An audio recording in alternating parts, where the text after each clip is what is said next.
as entrepreneurs, we want to really make a huge dent in the universe. We want to deliver a great experience for our clients.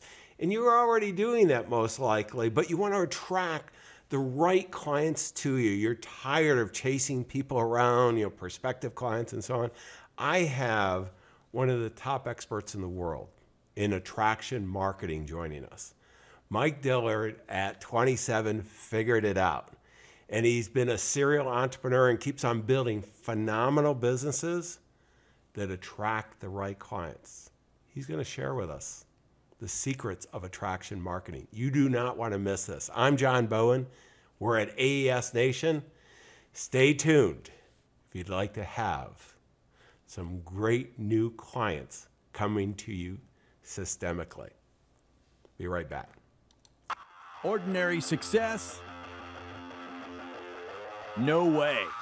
You want amazing, remarkable, exceptional breakthroughs. Dig deep, think bold, drive hard, watch yourself soar beyond your dreams. AESNation.com. Mike, I am so excited to have you on the podcast and share your expertise. I've been watching your businesses along the way. We just had the chance to run into each other at Abundance 360 at the bar for lunch, though, and it's great. No, so first of all, thank you for joining us. Yeah, thanks for having me, John. I'm excited to be here. Well, Mike, I want to go into, you've got so many lessons to share with our fellow entrepreneurs that are so powerful in information, publishing, and I want to go to those. And these are important. Sometimes we get caught up, just the online guys are interested in this, online marketing, and that's not the case. Today's world, if we're interested in attraction marketing, we've got to create content, we've got to attract people to us, and you are an expert in that. But I want to go, I'm thinking, you didn't wake up at 16 wanting to, create this empire that you have and all these businesses and so on. Tell me how you got into this. What's the journey and kind of where you're going with it? Well, you weren't far off. About 16 or 17, I started my first job the day I turned 16 in San Antonio. And, that ended up taking me through high school waiting tables at the original Macaroni Grill in Boerne, Texas, before it became a franchise, which was a lot of fun. But I, missed a lot of the good times that my friends had on the weekends because I was, working until midnight and all of that fun stuff. And it really built a desire in me to want to control my schedule and to put myself in a work situation where I would never have to be at the behest of somebody else's, pencil or pen when it came to my time or the amount of money that I made. So actually, that is really where the seed was planted to become an entrepreneur. And I started and experimented with a bunch of businesses through college, failed miserably for about 5 or 6 years, trying everything under the sun. I got my start in college in the network marketing industry, and that was in the late 90s.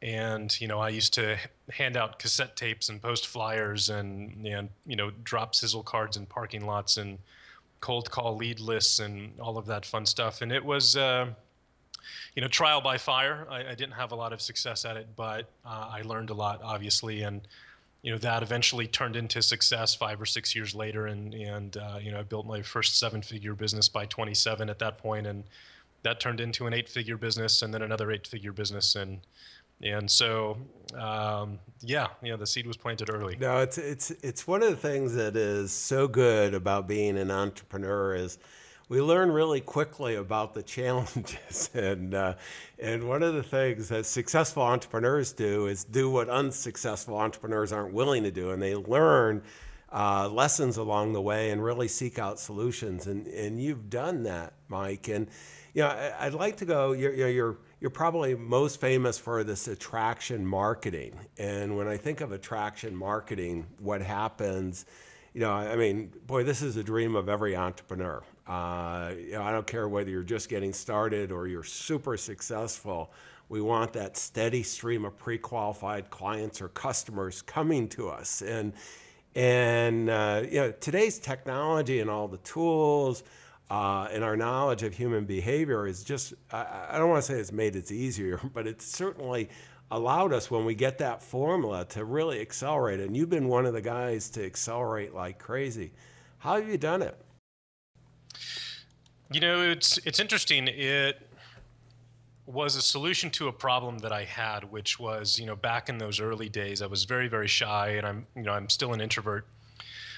And I knew that I needed to sell my products and services, but the thought of, pursuing people or knocking on a door or cold calling leads was horrible, to think about for me.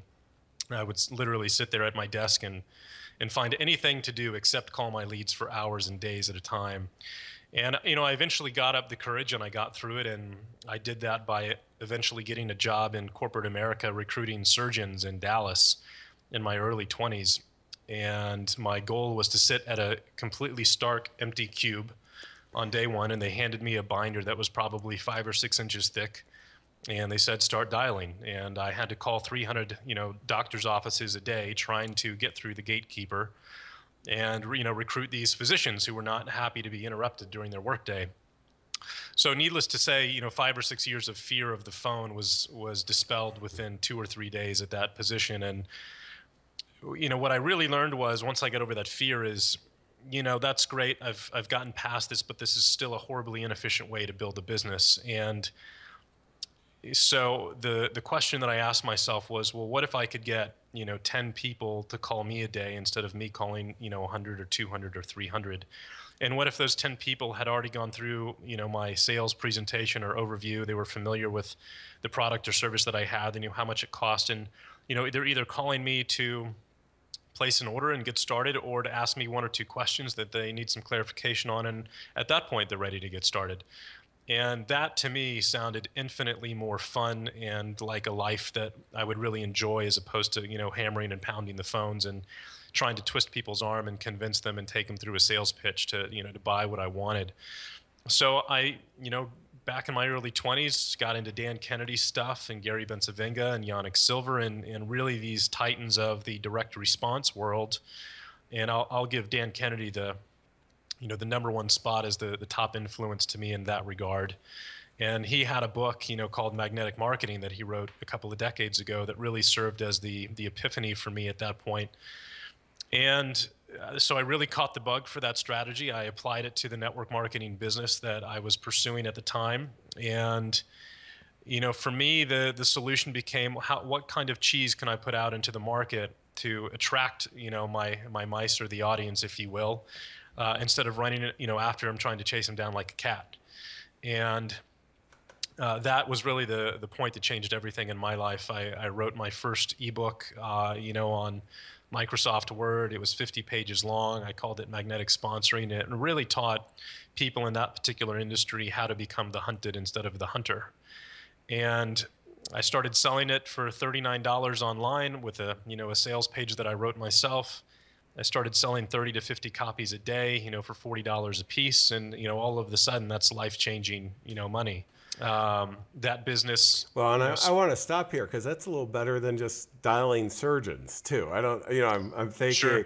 That whole concept of outbound versus inbound. I just want, for all fellow entrepreneurs, imagine that your phone is lighting up, with all these different people coming. I mean, and Mike, I've followed you, and really over the last 4 or 5 years, I've implemented that. And I'll tell you, matter of fact, just before we did this podcast, I have a monthly call where we go over all the inbound traffic from everything, and we get the statistics daily. But this is more of an hour-long improvement meeting with my team, and it's just it's pretty amazing, the success that it has, and it changes your life dramatically. I just want to, get that enthusiasm out to you if you're considering doing this. What Mike's talking, this is life-changing in every business.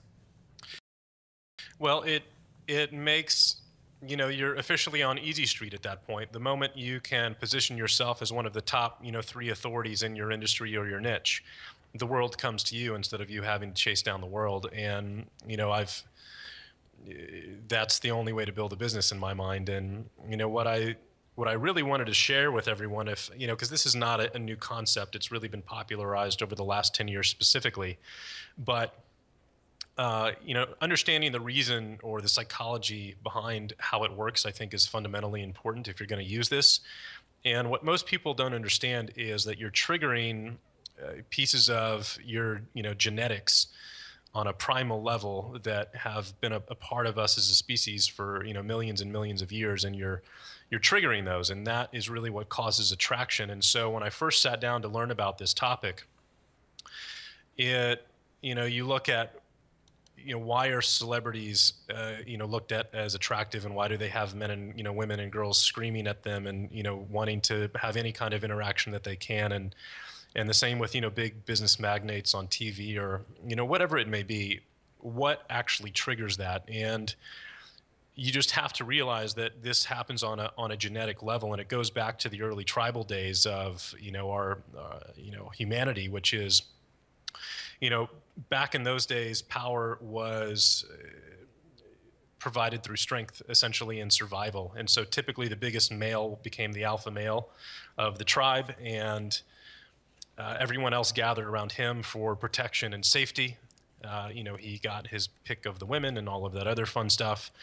And then the men were around him, through association. If he had his, his right-hand man or lieutenant, if you will, in modern terms, would take up that position and protect him because he would gain power through association. So if you look at a modern entourage today, and you have a celebrity of some kind walking into a club and they get free access, and the crowd's part to let them in, and they get the VIP service at the table, and then he's got his entourage of his 3 to 10 buddies who they may not be the celebrity, but they're still getting all of the benefits that celebrity does as well, and it's through that association.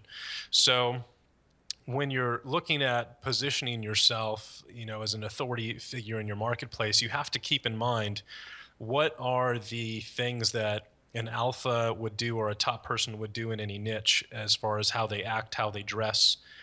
And so I put a lot of time and effort into those things when I'm building my brand and my business, to really speak to the audience that I want to attract. Because at the end of the day, 80% of the people out there are not going to be the type of people that are right for your business. Even if they may want your product, especially if it's for a high-end service, it's probably not going to be a good fit. And so, a great example of that, which is a mistake that I see made quite often in, the business opportunity space, or back, 10 years ago when I was in the networking industry, is people would write advertisements and put ads out there that would really appeal to the lowest common denominator, but the widest group of people. Meaning the ad might say, we'll do the work for you, we'll call your leads for you, we'll build your business for you, and you can make all the money that you want without really doing any work. So that'll get a really high click-through rate and a high response, but you have to think about the people that are coming in as actual leads in that. Do you want those people actually in your business? Well, no, you don't. And so, when I'm building my business and putting my marketing pieces together, I really go for a very specific type of person. I dress the way that I want that person to dress, or I want them to at least associate with me and how I look and the image I portray, the images that I put on my website. My personal website, I have images of, me racing cars, me speaking on stage, me with, out shooting, AR-15s with my Navy SEAL buddies, and, those types of things, because it's either going to attract the audience that I want or it's going to turn them off. And I'm fine with either way, either side of the fence that they decide to go on. But, that's really been the key to my success, is to have a conscious effort put in towards those pieces of the puzzle. I don't wear a suit and a tie ever, because that's not the brand that I'm looking to portray. I stand for freedom, really, and for me, the suit and tie thing is the opposite of that. Well, let me dive in a little bit on this, Mike, because this is really important. When we think about it, I mean, what you're doing is the very first step is you're defining the market that you want to serve. I always like the term "be a hero to," and you can't be a hero to everybody. I mean, you just can't do it. And there's certain people that, I mean, particularly if you're totally desperate and I've got a solution, you'll be a millionaire tomorrow, you can get a good click-through rate. You can, they'll respond, they'll call you, but you can't serve them.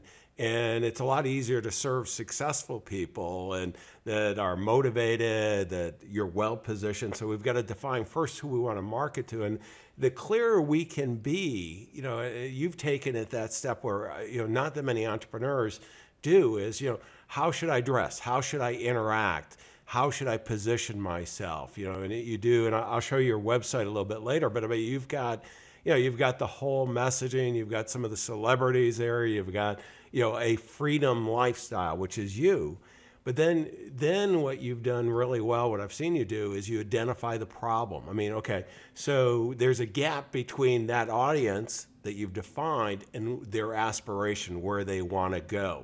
And you identify that problem and then provide them with a track that by working with you, you can help solve that. And that's all of us as entrepreneurs. That's really the most successful entrepreneurs. We become successful because we're delivering value to our clientele.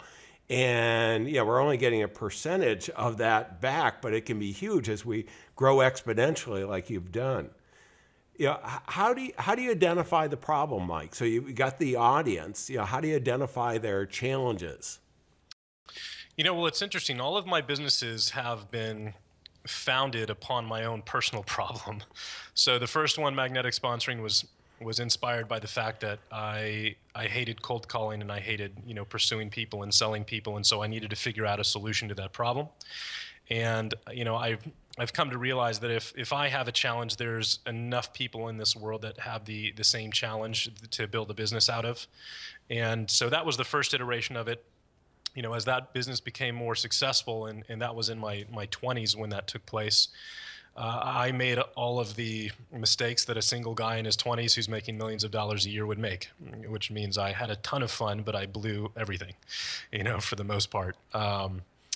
And so when I hit 30, that was a really big inflection point in my life, and reality set in to where it's like I am screwing up the opportunity of a lifetime that most people would kill for, which is to have a successful business that I love and to be making this kind of money, and to squander that opportunity on Aston Martins and boats and stuff is fun, but it's not the smartest move to make. So that really inspired me to figure out, well, how do I invest? And it just so happened that I turned 30 the exact same month that the Lehman Brothers collapse happened in 2008, which was a huge wake-up call because I saw how that affected my family and their friends in the boomer generation. And what frustrated me most was not only did they take that 40% haircut, but the only solution that was ever offered to them was from their advisor, which he basically said, well, just give us more money and the market will go back up. Yeah, no, and, well, and this is something I'm real passionate about with you. Right. And I did have the Bentley, I still have the Bentley and the Porsche and all those things, but I went through some of that as well on the financial side. And I just see so many people making costly mistakes. I was actually at Lehman Brothers because we do consulting. I was there on the Friday before they went under. It was kind of an intro. Wow. And Smith Barney is across the street at the time. And so we were in the center of doing that. And and if you weren't alarmed just watching TV, you should have been in the meetings. Yeah. It was even more alarming. So, watching this erosion of wealth, and particularly, where our fellow entrepreneurs, not you take a double hit because you're taking a hit on your personal wealth, but unless you were specialized in bankruptcies in 2008, 2009, it was a challenging period. And so, that led you to do what, Mike? So I said, okay, I know what I'm not going to do now, which is to follow in the footsteps of middle-class America and the public financial institution, meat grinder, which is the way that I came to really view it after that situation. And, unfortunately, as I started to look around, I didn't find an alternative. And I would go to my local bookstore here, and every book that I saw in the finance and investing arena had been written for that previous paradigm over the last 15 to 20 years, which is buy your single family home and, max out your 401k, yada, yada, yada. And overnight, after that September in 08, the rules changed, forever at that point, and there was no blueprint. So I couldn't find the solution to my problem, so I decided to make it. And so I started a business called the Elevation Group. And, the idea was really simple. It was, I'm going to go figure out how to invest my money. I'm going to figure out what the wealthy are doing, specifically wealthy entrepreneurs. And I'm going to invest like the rich, with the presupposition that if you want to be rich, you have to invest like the rich, which was really our tagline. And so it really started as an online diary. It was a private membership site I charged $97 a month to, and it documented my journey into that world of investing. And I shared what I invested in and how those investments did. I shared who I was investing with, so that if you wanted to really follow in my footsteps and call up the guys that I'm investing in an apartment complex with, well, you can do that. Which to me was a huge part of the program, because unless you're in the inner circle of the wealthy and the right kind of wealth advisors and guys in your town, you don't have access to that stuff, because the best investments get taken off the plate first before the retail public ever has an opportunity to ever hear about that. And so that was really the mission of the business, was to bring those types of strategies and at least make the public aware of them, so that they had the opportunity to pursue them if they wanted to or what, but at least they had the awareness around them. And so that business did really well. It was the perfect offer and idea at the perfect time. When we launched that in the end of 2010, we had 8,600 people join in the first 7 days, and we'd go on to do over $10 million in revenue in the first 12 months, and over $25 million in revenue in the first 36 months. And so that's really been the project that I've worked on for the last 4 years. Let me stop you just for a second, because that, if I'm listening, and I am listening, and everybody else that's listening is going, okay, boy, Mike is taking his passions and something he's intensely interested in, identifying that, hey, there's probably other people like that. And I do that as well in my businesses. I also have a couple PhDs, so we do surveys to check my stuff, but it's still, it is, I love doing, being an entrepreneur, that I can go on a journey and help other people the journey I'm on. And that's been very valuable. But, one thing you started with, really, not much of a market. You've got the ideas, you've got this, all of a sudden in a week, you're gaining traction and expanding. Share how you did that attraction. Well, there's two sides to it. And what I think most people miss is the fact that I have had zero experience in the finance world. I was a complete no one. No one had ever heard of me before. I had no brand. I had no track record. I have no expertise at all. And in fact, I showed up and I said, I'm an idiot when it comes to finance and investing, but I'm going to figure this out. And so I always hear from, folks who, have a chance to talk to me, through our mentoring stuff. Hey, Mike, I'm not an expert like you in X, Y, or Z. How can I possibly start a business? Well, the Elevation Group was the perfect example of that, where I came in as a green no one to an industry I knew nothing about, but I could still structure and provide a solution to the rest of the world just by being essentially the host, by playing Oprah, in that industry, in that niche. And so that to me is, a really valuable lesson, number one. And then on the flip side of that, we launched, when we did launch, we acquired almost 9,000 customers in 7 days. Well, how did you do that? And, that is really the power and the benefit of creating that personal brand, that I undertook the previous 5 or 6 years. And so when I did launch that business, I had a following, that point of an email list of probably 200,000 people. I had a lot of equity built up with affiliates out there who had come to really love and appreciate my previous products and what I had put out there in the world. And they knew that I was going to put together something awesome. And so I got their support during that launch. I had all of my previous customers. And, for me, my business is my distribution channel. I've gone through Magnetic Sponsoring, I've gone through the Elevation Group, and those are two different companies, but every single time I decide to do something else, I'm not starting over from scratch. I'm picking up where I left off, because that distribution channel is still in the same place. Okay, so, Mike, as you're doing this, I mean, I see this natural progression that's going on. You got some really good traction, but it continued too, and it expanded pretty significantly. How did you keep that momentum going once that, the initial start? And this is actually going to lead to my biggest mistake, John, that I'll get to share to everybody, which will probably be one of the most valuable pieces of this, this show. But when we launched that business, it was based on the marketing piece. We had one marketing piece, which was a 90-minute automated webinar that I had written and recorded. And so we put the webinar out there. We put an automated system around it so that people could register and watch it anytime they wanted, 24/7. And I had no idea if that webinar was going to convert or not. And it just so happened that it was the best converting marketing piece that I had ever put together. And that obviously was a huge piece of the success moving forward, especially for the first year and into the second year. And the mistake that I made is that I thought that webinar would convert consistently like that forever.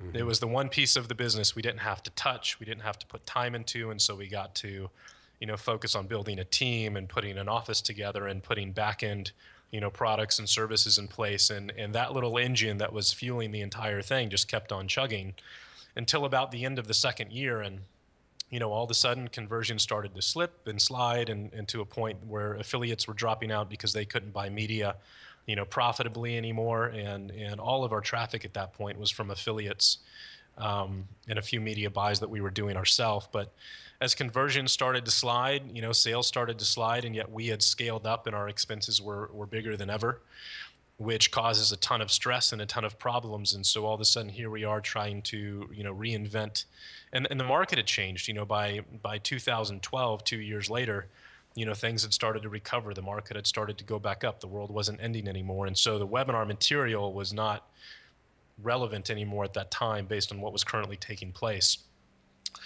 And so, we spent the next year trying to retool that and put out, new offers or new sales videos. I think I recorded 7 different videos after that at some point over the next year, and it never quite bid on the way that it had previously. And that was my biggest mistake, during that time from a structure standpoint is, today I understand that even the best marketing offer and piece has a shelf life of 2 to 3 years. And if you're not putting one out, even if it's a grand slam every 12 months, then you're just totally setting yourself up for a very painful period. And so, that was the key lesson learned for me during that time. I've learned that one as well. So yeah. This is one, you find I think last year I did over 100 webinars, and we don't do them on demand, but they're automated, and it's just amazing when you have the right formula, things work exceptionally well. But you can see that situations, worlds change, and things don't get the same results. And that sucks. Yeah, I know. I like this automated, marketing automation that you can do. Mike, what's the next step in your journey? Well, last year I gave that business to my business partner, Robert, who you know very well. Mm-hmm. And if you're curious about it or what it is, it's actually being transitioned right now to wealthfactory.com instead of the Elevation Group, now that I've kind of pulled away from it. And if you want to just, I did do an interview with Robert Hirsch. You can just, on AES Nation, you can go to it, and they're doing some exciting things, and you're off on a new exciting adventure. Yeah, so my passion has really, focused on 2 things. I tend to only start businesses where I think they have an opportunity to have a really grand impact on the world. That's the only thing that I get motivated by, and that really falls into 2 categories right now. One of them that is kind of my focus at the moment is selfmademan.com. Yeah, let me pull that up on the screen here too for everybody. This is it's the a beginning holding page at the moment. Okay, yeah, go ahead and describe it. And so when I look out at the world and you look at the fallout and what's taken place specifically since 2001 and 2008, I find it extremely concerning, as far as the amount of corruption and moral decay that we've seen specifically here in the United States. You look at the decision and the events around 2008 and the fact that not one single person has gone to jail. You look at, the unfortunate stuff that's happening between citizen and citizen these days around race and things like that. You're looking at income equality. You're looking at corruption, and scandal in Washington on a daily basis. And you look at what's happening in our school system, to the family unit and to, kids being raised, by single parents. And that really is a sign of where your society is heading, and I find that extremely concerning. And so I asked myself last year, well, how do you actually address that? How do you fix it? So you don't end up like Rome did, which seems to be the path that we are on. And when you look out at government today and the media and whatever else is put out, it's all designed to address the symptom of the problem. So if someone gets shot with a gun, the solution that they put out is to ban all guns. If kids are getting fat every day at school, it's for them to, eat less sugar or whatever it may be, to address the symptom. And hopefully we all know that never really fixes anything. It's akin to taking a pharmaceutical drug to take pain away without actually fixing the cause of the pain. And so if you ask yourself, how do you actually change a society without using the barrel of a gun, which unfortunately tends to be, how that has taken place over the course of human history, and the answer or the conclusion that I've come to is really the fact that you have to change the value system held by the men who live within that society. And so if you change the value system, back to a period where right and wrong is tantamount, and honor and integrity and honesty are held, high, of fulfilling your family duties as a father and a husband and a wife are up there at the top of the list, rather than everybody fending for themselves and having this entitlement mentality and pursuing your own desires over everybody else's, over the consequences that may come from that, which is typically how I view Washington these days, rather than doing what's right for the people of the country that you represent. And so it's not a quick fix, it's not an easy one, but I believe it's the only actually effective one. And so the goal of Self-Made Man is to really bring back leadership, mentors, and education to the new generation of men coming up these days, to give them role models, that actually put values and morals into their DNA that leads to long-term success for not only themselves but for the next generation. So that's really the goal of Self-Made Man, and we'll see how it goes. Hopefully it will do very well, no doubt, because I can hear that passion, and I share the same belief and passion, and many entrepreneurs do. I mean, they're self-made, leadership. Many times we've had good role models along the way, sometimes our parents, sometimes others, but to the extent that you can have somebody walk that path before you, a mentor, and share that. So, anything I can do, Mike, to help you with that mission. I mean, this is something that's really important. One of the most powerful things, you've done is written books, and we've got the next segment, which is book of the day. And, entrepreneurs, what would you recommend, they read? And I know we did a little pre-interview beforehand. There was a lot of books that you've read, but what was the one that you were thinking? The one that I've really enjoyed the most over the last couple of months is Expectation Hangover by my friend Christine Hassler, and it really dives into what we go through specifically as entrepreneurs when things don't work out. And I in many ways went through some of the most difficult years of my life over the last 24 months, going through a divorce and, my business partner coming down with leukemia, and going through the business challenges we had with, revenues, taking a nosedive and all of that stuff. And so, her book was specifically, it was very timely for me, and I related to almost every single part of it. And I think it's a very short, easy read that every single one of us can really take something away from, because we tend to be super driven individuals, very goal oriented, get it done type of folks who can be very hard on ourselves when we don't meet our own expectations. And that's really what the book was about, and it was very liberating. So it was super valuable to me in that regard. I look forward to reading it, because no one gets out of life unscarred, and entrepreneurs seem to get more scars than most. So Right. Sounds like a great book. How about on your Smart, the application of the day?